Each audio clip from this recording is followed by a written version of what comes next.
은혜 받으실 하나님의 말씀은 구약 성경 잠언 4장 23절입니다.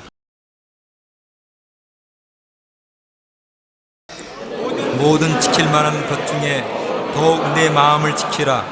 생명의 근원이 이에서 남이니라. 아멘.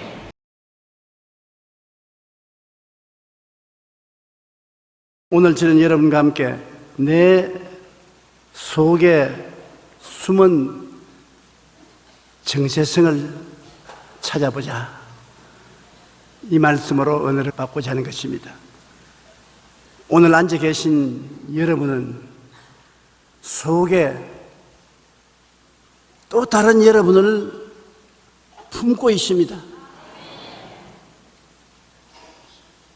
닭이 계란을 품고 있듯이 모든 씨앗은 훗날 그 씨앗을 깨뜨리고 나올 정체를 그 속에 가지고 있습니다. 도토리를 보면은 도토리 나무가 그 속에 있습니다. 도토리라는 조그마한 씨앗 속에 도토리 나무라는 정체성을 가지고 있는 것입니다. 아무도 안 보지만은 도토리는 그냥 도토리가 아닙니다. 나도 내 속에 숨겨져 있는 하나님만이 보시고 계시는 나의 정체가 있습니다. 참된 모습이 있습니다. 숨어있는 나란 정체를 불러내면 그는 나의 삶과 이웃의 삶과 환경과 운명을 바꾸어 놓아 큰 축복의 근원이 될 수 있는 것입니다. 그러므로 당신 자신의 거짓된 탈, 즉 외면적인 모습과 그가 놓인 현실적 환경을 따라 자기의 삶을 판단하고 평론하지 마십시오. 이 모습은 우리가 덮어쓰고 있는 탈입니다. 여러분께서 조용기를 보시지요. 조용기란 탈을 덮어쓰고 있습니다. 이 탈 속에 진짜 조용기가 들어있습니다. 주님만이 보고 계시는 진짜 조용기가 들어있는 것입니다. 하나님이 주신 내면적인 자기의 참된 모습을 우리가 알아내고 그것을 따라서 우리의 삶을 결정해야 되는 것입니다. 첫째로, 거짓된 탈을 쓴 나와 그 뒤에 숨은 진실된 나의 정체성을 분명히 알아야 되는 것입니다. 성경에 보면 하나님께서는 아브라함을 갈대아 우르에서 불러내어 가나안 땅으로 오게 한 것입니다. 그러나 나중에 하나님께서 아브라함을 부르셔서 너는 아브라함이 아니고 진짜 너가 누군지 내가 가르쳐 줄까? 아브라함이다. 아브라함이란 뭐냐? 많은 민족의 조상이라는 것입니다. 그는 아들이 없고 자식이 없었습니다. 창세기 17장 5절로 6절에 이제후로는 내 이름을 아브라함이라 하지 아니하고 아브라함이라 하리니 이는 내가 너를 여러 민족의 아버지가 되게 함이니라. 내가 너로 심히 번성케 하리니 내가 내게서 민족들이 나게 하며 왕들이 내게로부터 나오리라. 보통 사람은 보아서 안 보이는데 하나님은 아브라함이라는 그 사람 속에 많은 민족이 들어있는 것을 보셨습니다. 많은 임금들이 그 속에 들어있는 것을 보셨습니다. 그 아브라함이라는 탈을 벗어나면 그 속에 정체의 진실한 아브라함은 아브라함, 많은 민족의 조상이었던 것입니다. 창세기 17장 15절로 16절에 보면 또 하나님이 아브라함에게 이르시되 내 아내 사레는 이름을 사레라 하지 말고 사라라 하라. 사레는 거짓된 자기인 것입니다. 그 참된 모습은 사람이다. 내가 그에게 복을 주어 그가 내게 아들을 낳아주게 하며 내가 그에게 복을 주어 그를 여러 민족의 어머니가 되게 하리니 민족의 여러 왕이 그에게서 나리라. 그는 지금은 자식이 없는 사례지만 그의 진실한 정체성은 사라다. 사라라는 말은 많은 민족의 의미, 많은 왕들의 의미란 말이다. 하나님은 사례 속에 사라가 들어있는 것을 보셨습니다.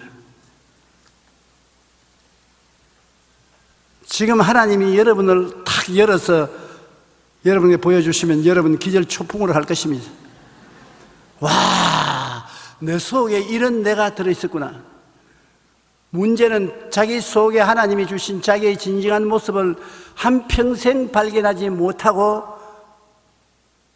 거짓된 자기를 덮어쓰고 살다가 죽는 사람이 너무나 많습니다. 여러분, 진실한 여러분은 현재 있는 여러분과 다를 때가 많습니다. 인간 내면에 보이지 않는 자아가 있어 얼마든지 새롭게 될 수 있는 잠재력을 무궁무진하게 가지고 있다는 것입니다. 그러므로 우리는 숨은 나와 감추인 정체성을 찾아내야 하는 것입니다. 50, 60이 되어도 참된 자기를 찾아내려고 작정하면 새로 학교에 들어가서 공부를 하고 자기를 찾아내는 사람들을 여러 번 보았습니다. 그러므로 여러분의 정체성을 찾아내야 돼요. 우리 성경에 보면은 사사기 6장 12절로 14절에 기디온이라는 사람이 있습니다. 기디온은 므낫세 지파 아비에셀 사람 요아스의 아들로 이스라엘 중에서도 가장 약한 족속이요, 자기 족속들 중에도 가장 미약한 사람이었습니다. 사람이 겁이 많아서 타작할 때 당당하게 타작을 하지 못하고 적들이 와서 공격하여 곡식을 빼앗아가고 자기를 죽일까 싶어서 포도즙을 짜는 포도즙 틀에 숨어가지고 타작을 하고 있었습니다. 겁쟁이였습니다. 그리고 기디온은 스스로 말하기를 나는 우리 족속 중에 가장 못난 족속이요, 가장 약한 사람이요, 겁쟁이다. 나는 용감하지 못하다. 그런데 갑자기 천사가 나타나서 타작하고 있는 기디온에게 큰 용사여, 하나님이 너와 함께 계시도다. 깜짝 놀랐으면 누구 보고 하시는 말씀입니까? 너 보고 하는 말이다. 나는 아주 형편없는 약한 사람인데요, 그 네가 너를 보는 것이고 하나님이 너를 볼 때 큰 용사가 너희 속에 숨어있다. 자기가 큰 용사로, 큰 장군으로 이스라엘을 적군에게서 구출해낼 수 있는 사람이라는 것을 몰랐습니다. 천사의 말을 듣고 자기의 정체성을 깨달은 그는 300명 용사들을 선택해서 데리고 이스라엘을 적군의 포위에서 건져낸 위대한 용사가 된 것입니다. 사사기 6장 12절 14절에 야훼의 사자가 기드온에게 나타나 이르되 큰 용사여, 야훼께서 너와 함께 하시다다며 야훼께서 그를 향하여 이르시되 너는 가서 이 너의 힘으로 이스라엘을 미디안의 손에서 구원하라. 내가 너를 보낸 것이 아니냐 하시더라. 하나님이 큰 용사라고 말씀하지 않으셨으면 내내 자기는 약하고 보잘것없는 인간으로 판단했을 것입니다. 그랬다면 아무것도 못했지요. 성경에 보면은 이새의 막내 아들 다윗이 있었습니다. 하나님께서 사무엘을 보내서 이새의 집안에 가서 그 집 아들 중에 한 사람에게 기름을 부어서 이스라엘의 왕으로 삼으라고 말했습니다. 사무엘상 16장 11절 13절에 다윗의 아버지 이새는 사무엘 선지자에게 7명의 아들을 데리고 와서 보여주었습니다. 그런데 하나님께서 사무엘에게 말하기를 첫째 아들로부터 7째 아들까지 앞을 지나면 얘도 아니야, 얘도 형편없는 놈이야, 얘도 별 볼일 없는 놈이야, 다 그냥 지나갔습니다. 그래서 내 아들들이 이제 다 왔느냐? 7명이 다 지나갔습니다. 하나 있기는 있는데 형편없는 놈입니다. 걔는 들에서 양을 치고 있는데 내가 보기에도 형편없는데 당신이 보기에는 어떻겠습니까? 그러니 아예 안 보는 것이 좋습니다. 그러지 말고 그를 불러라. 그래, 다윗이 초입동 목동으로서 사무엘 앞에 서니까 하나님 말하기를 얘가 바로 이스라엘의 왕이 될 사람이다. 이세 보고 말했습니다. 얘가 이스라엘의 왕이 될 사람이다. 잘못 봤어요. 내가 잘 알지 당신이 뭘 압니까? 내가 본 것이 아니라 하나님이 보시고 그렇게 말합니다. 하나님도 잘못 봤어요. 얘는 우리 집 자식 중에서 제일 못난 자식입니다. 하나님이 잔소리 말아라. 얘가 이스라엘을 구출할 이스라엘 왕이다. 기름 부었는데 이 다윗이 이스라엘 역사상 가장 위대한 왕이 된 것입니다. 그가 헤브론에서 7년간 왕으로 다스렸고 예루살렘에서 33년을 다스려서 이스라엘을 팔레스타인에서 가장 위대한 나라로 만든 분이 바로 다윗인 것입니다. 사람 팔자 시간 문제니까 없이 여기면 안 돼요. 큰일 나요. 거의 바깥 형체만 보고서 판단하면 안 되는 것입니다.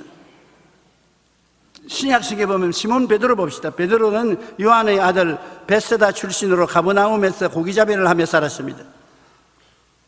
그의 형제 안드레의 인도로서 예수님을 만났는데 그 모든 고기잡이들이 다 베드로는 보고 저것은 술이나 먹고 도박이나 하고 고기나 몇 마리 잡아서 겨우 사는 정말 볼잘것없는 애라고 생각을 했습니다. 그리고 베드로 자신도 자기가 그런 사람으로 알았기 때문에 자기 이름을 베드로가 아니었어요. 시몬이었습니다. 시몬이라는 말은 무슨 말이냐? 갈대라는 말인 것입니다. 나의 인생은 갈대와 같은 인생이다. 나는 별 볼 일 없는 사람이다. 그런데 예수님을 만났는데 예수님이 다른 사람 다 제껴놓고 시몬, 갈대야, 장차 너는 베드로를 하리라. 반석이라고 하리라. 예? 내가 반석이라고요? 주님 사람 잘못 보셨어요. 나는 갈대예요. 주님이 아니야. 너는 반석이야. 그런데 우리가 성경을 보면은 신약 시대에 예수님이 십자가에 죽었다가 부활해 승천하시고 난 다음 예수 그리스도의 교회를 이끌어 나간 가장 위대한 수제자가 바로 이 갈대였었습니다. 반석이었었어요. 모든 벳세다 사람들이 다 그를 갈대로 알았는데 예수님만이 반석을 보셨습니다. 그리고 시몬 베드로가 세계 문명의 가는 길을 바꾸어 놓은 것입니다. 이번에 G20로서 세계 생산의 85%를 맡아 있는 부자 나라들이 다 왔는데 그들이 90%가 예수 믿는 나라들인데 그 누구를 통해서 믿었냐? 다 이 시몬 베드로를 통해서 믿은 것입니다. 우리도 여기서 예배드리고 찬송하는 것은 예수님 돌아가시고 난 다음 초대교회를 이끄는 이 베드로의 덕분으로 여의도에다가 교회를 짓고 하나님께 감사와 찬양을 드리고 있는 것입니다. 사람이 겉으로 봐서 몰라요.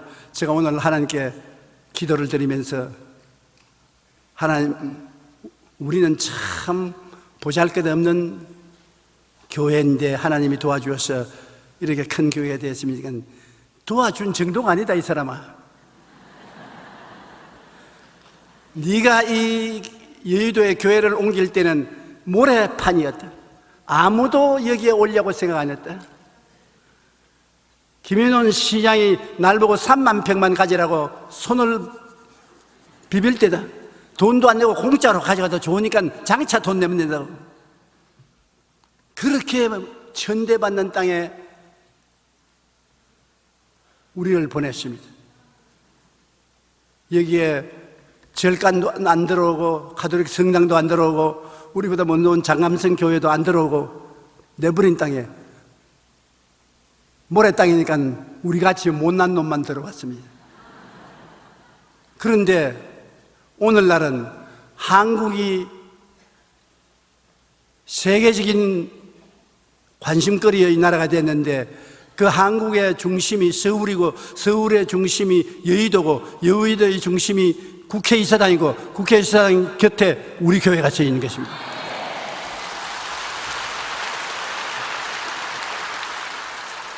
근데 기도하는데 성령께서 말하기를 그때 너는 못 봐도 나는 다 보았다.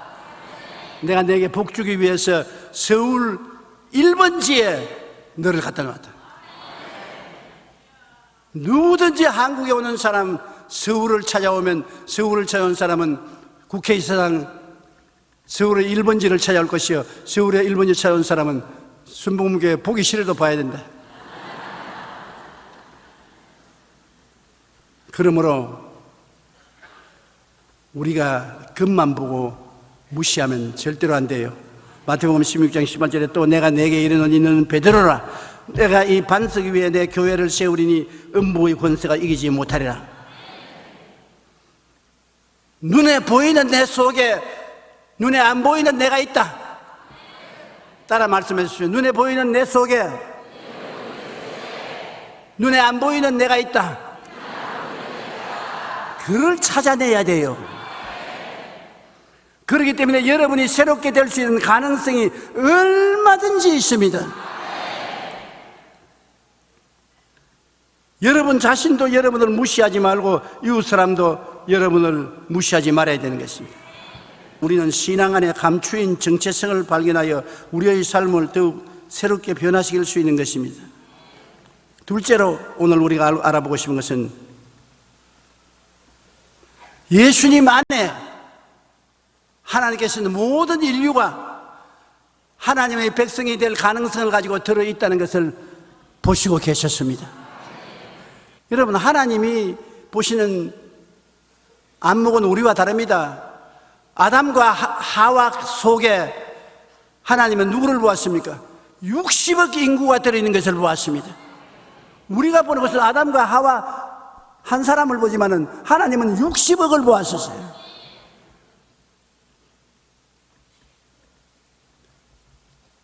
하나님께서는 사람이 보는 것보다 깊은 감추인 존재를 바라보시는 것입니다. 에베소 1장 4절 5절에 곧 창세전에 그리스도 안에서 우리를 택하사 우리로 사랑 안에서 그 앞에 거룩하고 흠이 없게 하시려고 그 기쁘신 뜻대로 우리를 예정하사 예수 그리스도로 말미암아 자기의 아들들이 되게 하셨다.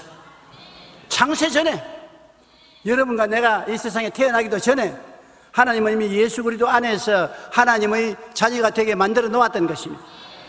그러므로 눈에 보이는 현재와 하나님 보시는 감추인 내면적인 자기가 얼마나 다르다는 것을 알 수 있는 것입니다.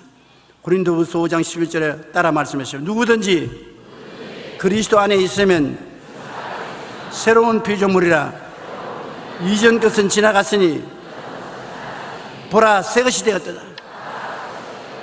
지금 안 믿는 사람들 그 이전 것 속에 새 것이 들어있는 것입니다.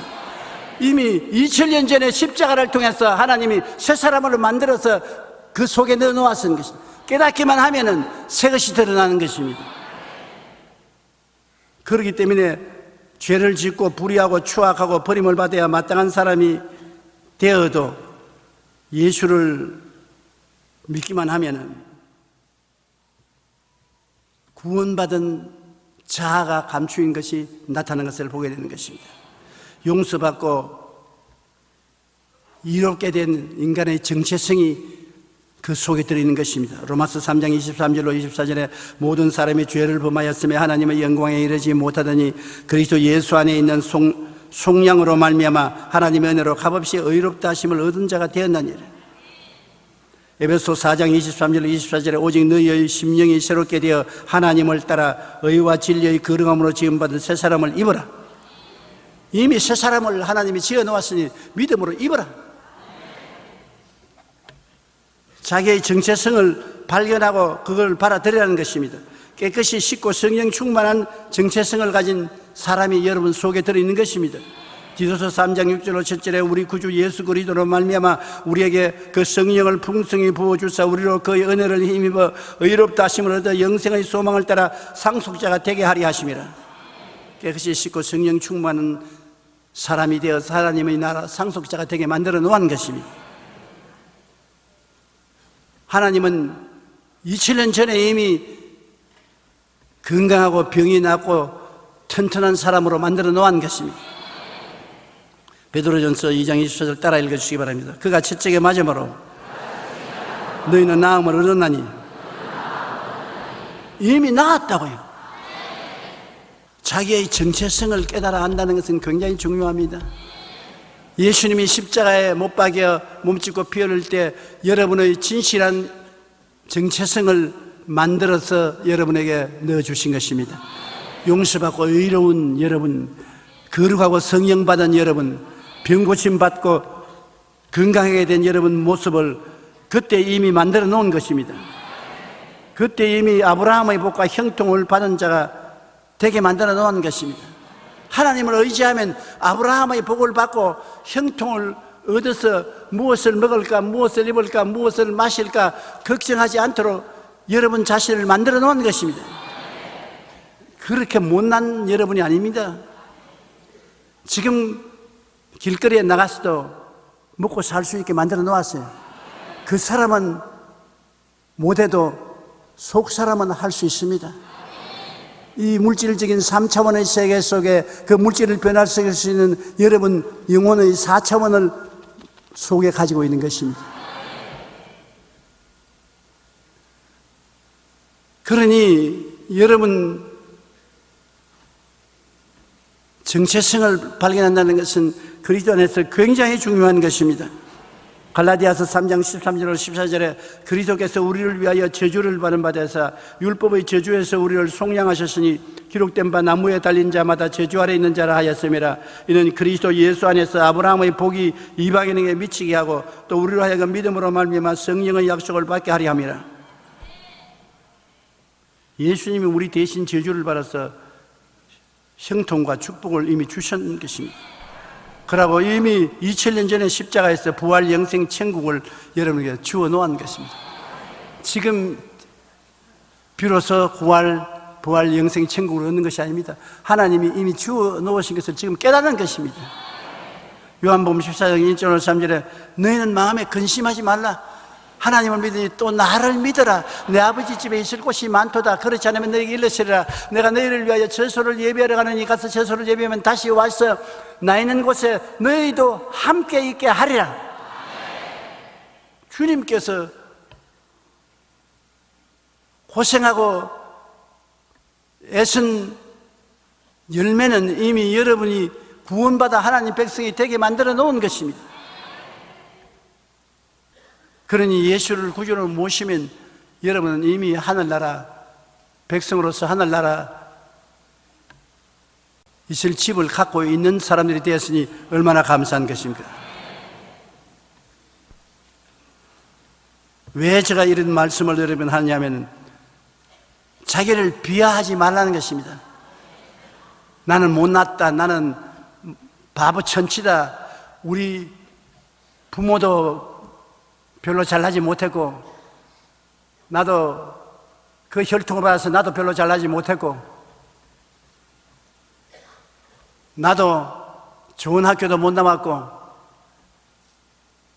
내가 봐도 별 볼없는 놈같이 보이니 누가 나를 돌봐주게. 그렇게 하면은 끝장나고 말았어요. 모든 사람들마다 얼굴이 다 다릅니다. 나는 늘 생각하기를 얼굴이 다 달라도 다 굉장히 잘날 수가 있습니다. 왜 그러냐? 제가 50년 동안 목회를 하면서 사람들을 보지 않아요. 목사가 목회한다는 것은 설교하면서 사람 얼굴을 보는 것입니다. 그런데 각 사람마다 얼굴 중에 한 부분은 잘난 얼굴을 가진 사람 다 가졌어요. 다른 얼굴 때는 당연히 못났는데 눈이 잘난 사람이 있고 못난 사람인데 코가 잘난 사람이 있고 다 못난데 입술이 도톰하게 잘생긴 사람이 있고 어느 곳 한 곳이 잘난 데가 있어요. 그래서 저는 마음속으로 목사 플러스 스타일리스트가 돼가지고서 내 같으면 저 사람을 눈 중심으로 치장을 해주겠다, 코 중심으로 화장을 하겠다, 이마 중심으로 화장을 하겠다. 그거 탁 튀어나게 사람이 얼굴을 탁 볼 때 전부 다 한꺼번에 보지 않습니다. 탁 튀어나온 것부터 먼저 보는데, 와, 눈이 탁 튀어나오면, 와, 눈이 탁 튀어나온 것이 인상적이다. 턱이 탁 튀어나오니 인상적이다. 하나 잘 보이면 다 잘 보이게 돼. 그러니 우리가 자기를 비하하면 안 돼요. 다 잘났어요. 이 세상에 아무것도 못하는 사람 아무도 없어요. 뭐 하나라도 다 잘하는 것입니다. 예수님 안에서 자기의 정체성과 가능성을 깨달아 알아야 되는 것입니다. 내 눈에는 아무 증거 안 보이고 내 귀에는 아무 소리 안 들리고 내 손에는 잡히는 일 없어도 베드로전서 2장 9절에 보면 너희는 택하신 족속이다. 여러분 원투한다는 여러분 문제가 아니에요. 주님이 택하는데 어떻게 하란 말입니까? 하나님이 너 내 자식으로 택한다. 예수 믿고 내 품에 안겨라. 여러분이 된 것이 아니라 택함을 받았어요. 그만해도 보통이 아니잖아요. 하나님께 택함을 받았는데 얼마나 훌륭합니까? 왕같은 제사장들이요. 이래 봐도 왕같은 제사장들이요. 거룩한 나라여 거의 소유된 백성이다. 신분증에 이만한 자격 기록한 거 보았습니까? 요한복음 15장 16절에 너희가 나를 택한 것이 아니요 내가 너희를 택하여 세웠나니 너희로 가서 열매를 맺게 하고 또 너희 열매가 항상하게 하여 내 이름으로 아버지께 무엇을 구하든지 다 받게 하려 함이라. 이게 여러분의 참 모습인 것입니다. 여러분이 여러분을 비하해서 자꾸 부정적인 생각을 하고 뒤로 물러가고 믿지 않기 때문에 별 볼 일 없는 신앙인을 생활을 하고 있지, 하나님이 여러분을 만드신 것을 보면 여러분을 택해서 열매를 맺고 더 많이 맺고 하나님께 영광 돌리게 하도록 하나님이 만들어 놓았었어요. 그것을 여러분이 받아들여야 돼요. 신기한 토마토 이야기 들어본 적이 있습니까? 일본의 노자와 시게오라는 식물학자는 1985년 스쿠바에서 국제과학기술박람회에 놀라운 토마토 나무를 소개했습니다. 일반적으로 토마토는 한 나무에서 20개나 30개 정도 열매를 맺는 건 이 정상입니다. 토마토 나무에 20개나 30개 토마토 땄으면 됐지 그 이상 토마토 열리지 않은데, 노자와 시게오스가 개발한 토마토 나무는 한 그루의 나무에서 무려 120개도 아니고 1200개도 아니고 12,000개의 토마토가 열렸습니다. 나무 하나에서 12,000개. 이 웬일이냐? 더 놀라운 것은 그가 새로운 기술을 응용한 것이 아니라는 것입니다. 그런 토마토가 열매를 맺기 위해서는 모든 에너지를 열매 맺는 데 써야 하는데 뿌리를 흙 속에 내리는데 모든 에너지를 빼앗긴다고 생각했습니다. 그래서 그는 흙이라는 장애물을 제거하기 위해 물 속에 영양분을 넣고 자라게 하는 수경 재배법을 사용했습니다. 그러자 이 30개 열리던 토마토가 12,000개의 토마토를 열게 한 것입니다. 여태까지는 뿌리를 흙 속에 박아 넣어서 양분을 섭취하니까 고생 많이 하지요. 밤낮으로 으이샤 어이 양분 좀 더 올려라, 아이고 좀 기다려라. 자기 스스로도 고생을 많이 합니다.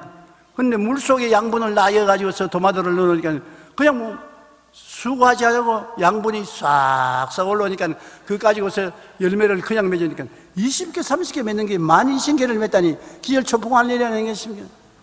여러분도 그렇게 될 수 있는 것입니다. 부엌에서 밥만 짓는 아주머니가 기회가 주어지면 대통령이 될 수도 있다고요. 그렇게 사람을 정체성을 보고 말을 해야지 얕잡으면 안 되는 것입니다.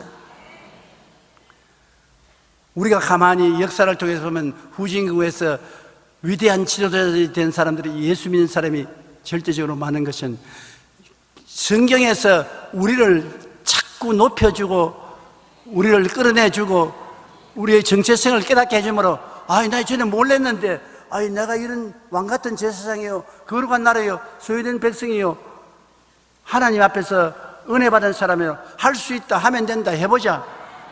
그렇게 하나님의 은혜를 의지하고 나가니까 전에 내가 하던 것보다 30배, 60배, 100배로 더 잘하게 됐거든요. 오늘 당장 집에 들어가서 시험해 보시라고요.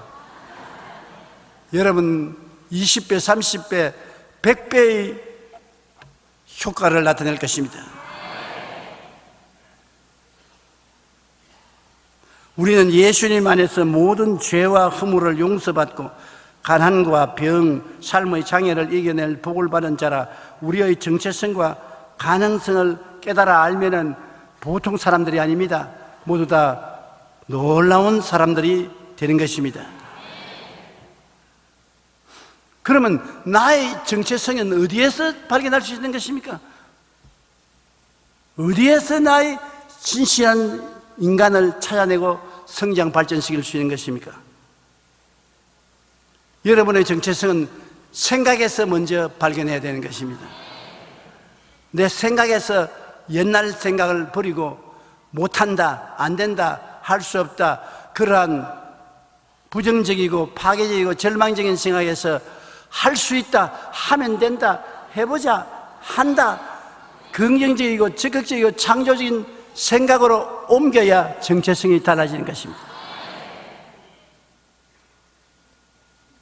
우리가 예수 그리스도의 십자가를 통하여 우리의 생각이 바뀌어질 수 있어요. 십자가를 통하여 그 보혈을 통해서 나는 용서받은 내다, 나는 성령 충만한 나다, 나는 십자가의 보혈을 통해서 치료받은 나다, 나는 아브라함의 복을 받은 형통한 나다, 나는 부활 영생 천국을 얻은 나다, 나는 영혼이 잘됨같이 범사에 잘됨에 강건하고 생명을 얻되 넘치게 얻은 나다.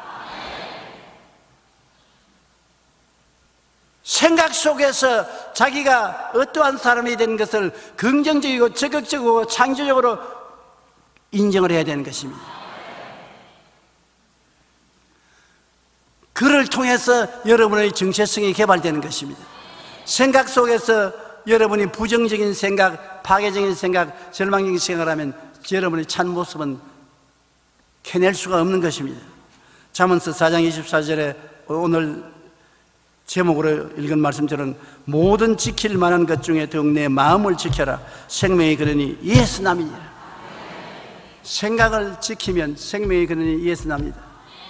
그러므로 유치원 때 애들을 긍정적으로 잘 가르쳐야 되고 학교에서도 애들을 생각을 잘 가르쳐야 되는 것입니다. 우리는 생각을 고치는 것이 참 중요합니다. 미국 시카고 로열라 대학교의 프리드 브라이언트 교수는 사람들을 세 그룹으로 나누어 심리 건강에 대한 실험을 했는데 매일 20분씩 일주일간 산책을 시켜서 첫째 그룹에는 무엇이든지 마음에 기쁨과 희망을 주는 대상을 찾아서 기록해 오느라. 숙제입니다. 똑같은 길거리를 걸으면서 희망을 주고 기쁨을 주는 대상을 기록해 오느라. 두 번째 그룹은 낙서, 쓰레기, 찌푸린 사람들, 고통을 갖다 오는, 절망을 가져오는 상황을 기록해 오느라. 셋째 그룹은 아무거나 그냥 되는 대로 걷는다고 생각하고 그냥 걷다가 오느라고 했습니다. 그런데 일주일 후에 그들의 행복 지수를 조사해 보니까 행복하고 좋은 것을 기록해 온 사람들은 그 전보다 훨씬 행복해졌어요. 그냥 지나가면서 다른 사람 좋아하는 거 보았는데 같이 좋아하게 되어서 훨씬 행복하게 되고, 두 번째 그룹은 불행한 것을 보고 잘못된 것을 본 사람은 엄청나게 불행하게 되어버려요. 세 번째 그룹, 그저 그렇다는 반응을 보는 사람은 아무것도 이판저판 무판이 되고 말이죠. 우리가 세상을 바라보는 시각과 그에 따른 생각은 이처럼 우리 삶을 한없는 기쁨이나 절망으로 바꿔주는 것입니다. 우리가 생각을 긍정적이고 적극적이며 희망찬 생각으로 바꾸어 놓으면 그대로 우리 생애가 행복해지는 것입니다. 그러나 우리가 부정적이고 파괴적이고 절망적인 생각으로 해서 정체성을 나쁘게 길러놓으면 우리의 삶이 아주 불행해지고 안 좋아지는 것입니다. 집에 들어와서 회사에서 일어난 모든 나쁜 일을 부인과 자녀들에게 아버지가 밥 먹으면서 이야기를 하면 그 부인과 자녀들을 아버지가 들어오기 전보다 훨씬 더 불행하게 만들어 놓고 마는 것입니다.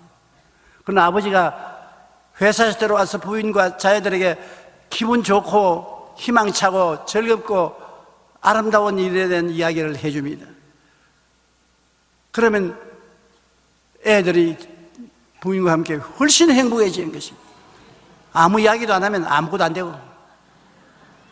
그러니 우리가 가족들과 서로 대화할 때 될 수만 있으면 희망을 주고 기쁨을 주고 소망을 주는 이야기를 하는 것이 좋습니다. 사실 그렇게 하려면 굉장한 결심을 해야 돼요. 보통 결심 안 하고는 안 되는 것입니다. 우리가 우리의 정체성을 바꾸면 그것을 다른 사람에게 옮겨줄 수가 있는 것입니다. 그러므로 우리 정체성을 자라게 하는 것은 생각에서 자라게 하고, 그 다음에는 여러분의 마음의 소원과 꿈에서 자라게 해야 되는 것입니다. 여러분 소원과 꿈을 올바르게 결정해놓고 바라봐야 돼요. 바라보는 법칙인 것입니다. 꿈을 그려놓고 바라봐야 되는 것입니다. 아브라함에게도 하나님 바라보라고 했고, 야곱에게도 바라보라고 했고, 요셉에도 바라보라고 했고, 언제나 하나님이 축복해 주시려고 하면 자기가 원하는 꿈을 바라보라고 했는 것입니다. 여러분은 뭘 바라보느냐? 집에 가서는 꼭 적어서 바라보야 합니다. 요한일서 2절에는 사랑하는 자여 내 영혼이 잘됨같이 내가 범사에 잘됨에 강건하기를 내가 간구하노라, 이거 적어놓고 자꾸 바라보시오. 바라봄의 법칙으로, 바라봄으로 여러분 정체성을 개발하게 하는 것입니다. 여러분이 바라봄의 법칙을 통해서 점점 나아지는 것입니다. 저는 바라보는 것이 있습니다. 뭘 바라보느냐? 저는 제 1차적으로는 세계에서 제일 큰 교회를 세우고 온 천하 만국에 와서 복음을 전가했던 것을 늘 바라보았는데 그것은 다 이루어졌어요. 이제는 그 생활은 이영훈 목사에게 넘겨줬습니다. 이제 하나님이 내게 주신 것은 뭘 바라보냐? 사랑과의 행복 나누기 운동을 주셨습니다. 저는 안전하으나 사랑과 행복을 온 불생한 사람들하고 나누는 것을 바라보고 있습니다. 그리고 두 번째는 뭘 바라느냐? 설교 잘하는 데가 된 것을 내가 바라보는 것입니다. 설교를 잘해서 우리 성도들에게 축복을 갖다 주는,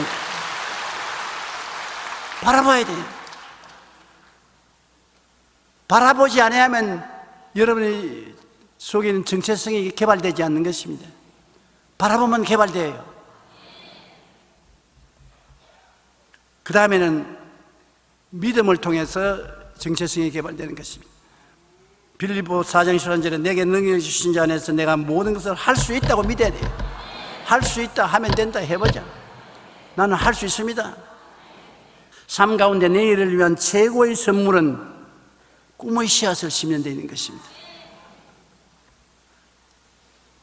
여운 씨가 적은 최고의 선물이라는 책에서 그가 이렇게 말했습니다. 그는 힘들고 치열해지는 세상에서 살아남기 위해서는 복잡하고 어려운 전략을 세우는 것이 필요한 것이 아니라 신락 같을지라도 꿈 하나를 가슴 속에 심어두는 것이라고 말하는 것입니다. 꿈 하나, 신락 같은 꿈을 하나 심어놓는 것. 지금 당장은 힘들고 어려워서 눈에는 보이는 것이 없고 손에는 잡히는 것이 없고 내 앞길이 시럴같이 깜깜할지라도 꿈의 씨앗이 마음속에 있을 때 우리 심장은 그를 통해서 나중에 펄펄 뛰어 살아 일어나게 되는 것입니다. 내가 우리 제자교회 집회를 하러 갈 때 내가 참 칭찬하는 것이 있습니다. 그 벽에 보니까 취직을 원하는 사람의 이름하고 이번에 수능시험 치는 사람의 이름을 쫙 적어서 벽에다가 쫙 해놨어요. 왜 내가 칭찬했냐면 분명히 기록하지 않은 꿈은 헛된 몽상이 될 수가 있는 것입니다. 꿈은 기록해야 돼요. 이거 단단히 들으십시오. 내 앞에 한 설교 다 잊어버리더라도 이건 잊어버리지 마세요. 한 연구기관에서 최고의 수재들이 모이는 미국 아이비리그의 학생들을 상대로 장래 목표에 대해 조사를 했는데 조사에서 목표를 뚜렷이 적은 학생은 전체 중에 2%에 불과했고 나머지 미래에 대한 뚜렷한 비전이 없었습니다. 100%의 학생들 중에 꿈을 적으라고 하니까 적은 애는 2%밖에 없어요. 98%는 안 적었습니다. 10년 뒤 이들을 다시 조사했더니 목표를 적었던 2%의 학생들의 수입이 전체 98%의 학생들보다 많았습니다. 2%의 학생이 98%의 학생들이 합쳐놓은 수입보다 더 많았다. 미국의 리더십 교육기관인 LMI의 연구에 의하면 미국은 전체 인구 중의 3%가 상류층, 10%는 중산층으로 자신의 삶을 여유있고 즐기며 살아가고 있는데 나머지 대부분 서민층은 그저 하루하루 생계를 꾸려나갈 뿐인 것입니다. 이 중 주목할 것은 3%에 해당하는 상류층은 10%의 중산층과 학력, 출신, 경력 등의 특별한 다른 점을 발견할 수 없는데 차이가 어디서 나느냐?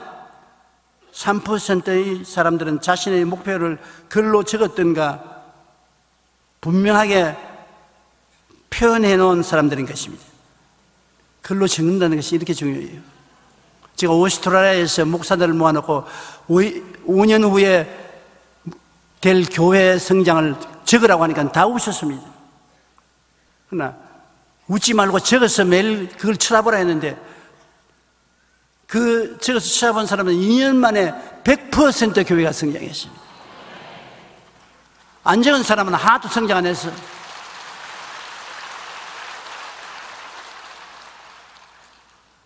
제가 여러분 우리 여의도 순복음교회 지을 때 그때가 IMF는 뒤나가라 갈 듯이 괴롭고 고통스러울 때입니다. 그때 제가 뭘 적은지 압니까? 우리 성도들에게 민족재단, 우리 교회를 민족재단 이코르 1만재단. 왜냐하면 1만재단하고 적으려고 너무 미안해가지고서 그때 10,000명 들어가는 교회를 지는 교회가 없어요. 그 어려울 때 사람들이 나보고 욕할까 싶어서 민족재단을 진짜 민족재단이니까 1만재단 그를 저희 사무실도 적고 우리 교인들을 주보에도 적고 온데 다 적어서 바라봤는데 그대로 이루어졌지 않습니까? 안 적었으면 안 이루어졌어요.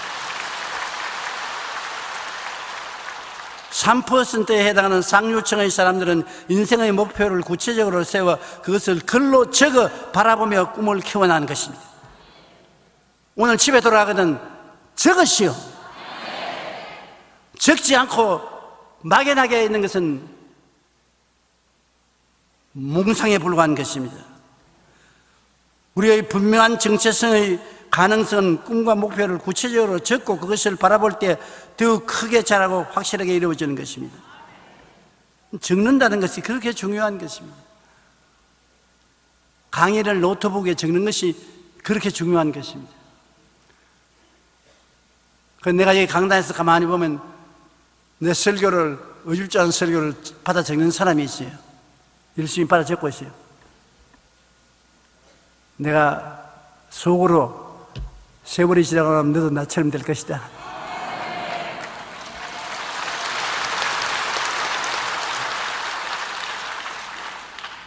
적어서 바라보는 것은 내가 말하는 것이 아닙니다. 하나님이 말했어요. 야곱의 아들들 중에 요셉은 제일 막내에서 두 번째 아들인데 다른 애들은 꿈을 안 보았는데 요셉은 꿈을 보았어요. 꿈에 곡식단이 일어나서 자기 위해서 절하는 것 그것을 보고 그것을 입으로 말하고 해와 달과 별들이 자기를 보고 절하는 것을 보고 입으로 말하고 꿈을 분명히 보았습니다. 나중에 그가 국무총리가 되었습니다. 본대로 된 것이요. 그 다음 여러분 정체성을 끄집어내는 것은 마지막에 말에서 끄집어내는 것입니다. 로마서 10장 10절에 사람이 마음으로 믿어 이르고 입으로 시인하여 구원에 이르나니라. 마음에 생각하고 꿈꾸고 믿은 것을 입으로 말하면 그것이 말이 구원을 가져오는 것입니다. 말이 결론적인 도장을 찍는 것입니다. 잠언서 4장 24절에 구부러진 말을 내 입에서 버리며 삐뚤어진 말을 내 입술에서 멀리하라. 구부러지고 삐뚤어진 말을 하지 말라는 것입니다.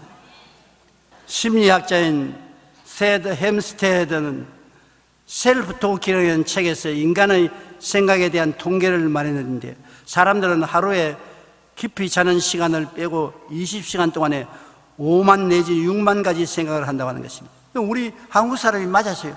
우리 심리학자가 아니라 5만 가지 말을 다 한다고. 하루 종일 5만 가지 생각을 다 한다고. 야, 우리 한국 사람 참 멋져, 멋져.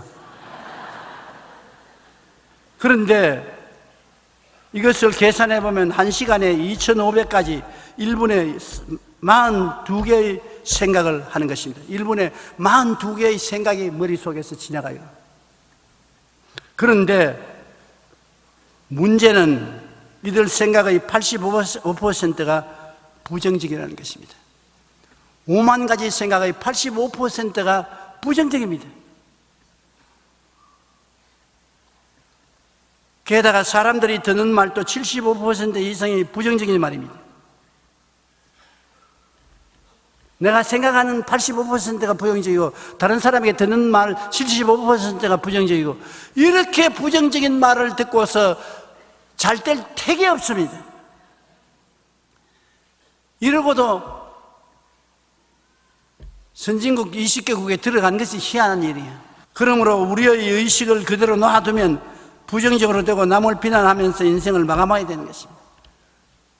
우리가 우리 자신을 알고 회개하고 우리 자신을 변화시키도록 매니지 않으면 끝장나는 것입니다.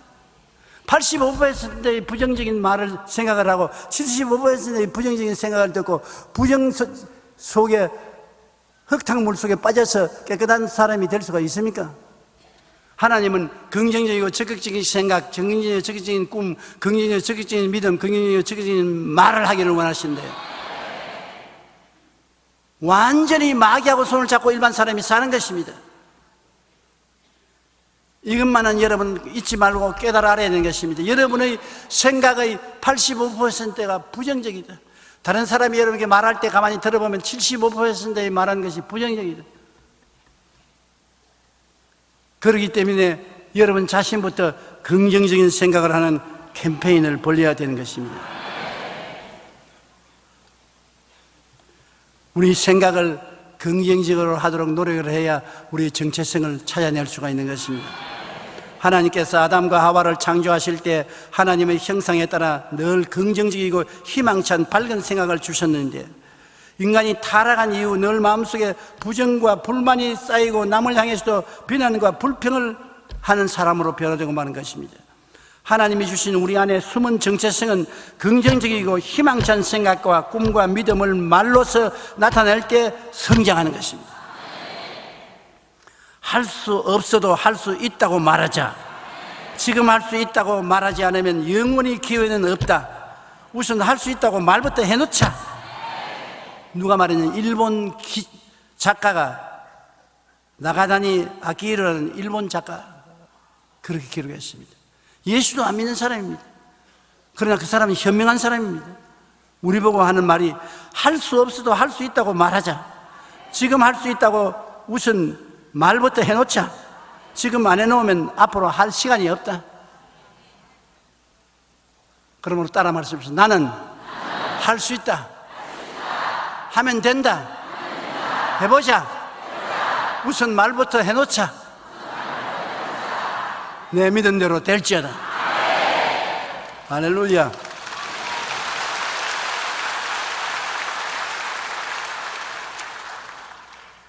여러분 속에 감추어진 정체성을, 가능성을 생각을 통해서, 꿈을 통해서, 믿음을 통해서, 말을 통해서 개발해 내면 아브라함이 아브라함이 되고 세라가 사라가 되고,